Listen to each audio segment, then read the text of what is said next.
There's an underground movement in LA known as FreeBirth, where mothers give birth at home with no doctor and no midwife.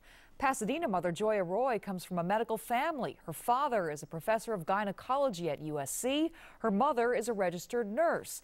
So it came as a bit of a surprise when Joya decided to give birth to her third and fourth children at home in the backyard with her husband.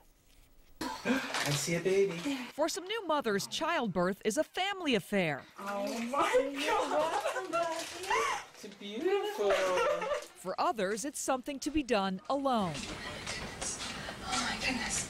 Joya Roy of Pasadena gave birth to her first two boys in the hospital. In a hospital setting, it's like the odds are stacked against you. But for babies 3 and 4, she stayed home with husband Ben, giving birth to Omja and Katan in a backyard birthing tub.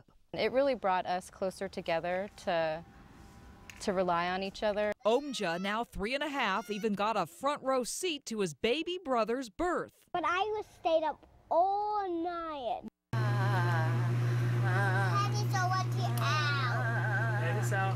Ben and Joya insist they understand the potential risks of a home birth, but feel childbirth should be treated as a natural event, not a medical emergency. If you find comfort in the hospital, go there. But for me, that's not the case at all. I get really tense. And it's part of our biology for that to happen. It's a happening. It's a natural thing, not an emergency. That's a view shared by Laura Shanley, the author of Unassisted Childbirth. Our culture has developed many fears around childbirth. You cannot take a natural bodily function and bring in strangers and drugs and machinery and not expect it to change.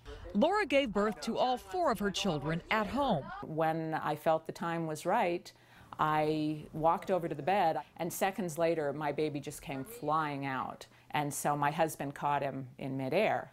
Not everyone thinks this is a good idea. It's taking us back to the 19th century. Dr. Lori Reynard of St. John's Health Center in Santa Monica has delivered thousands of babies. The greatest risk would be maternal hemorrhage. You could lose a massive amount of blood very quickly.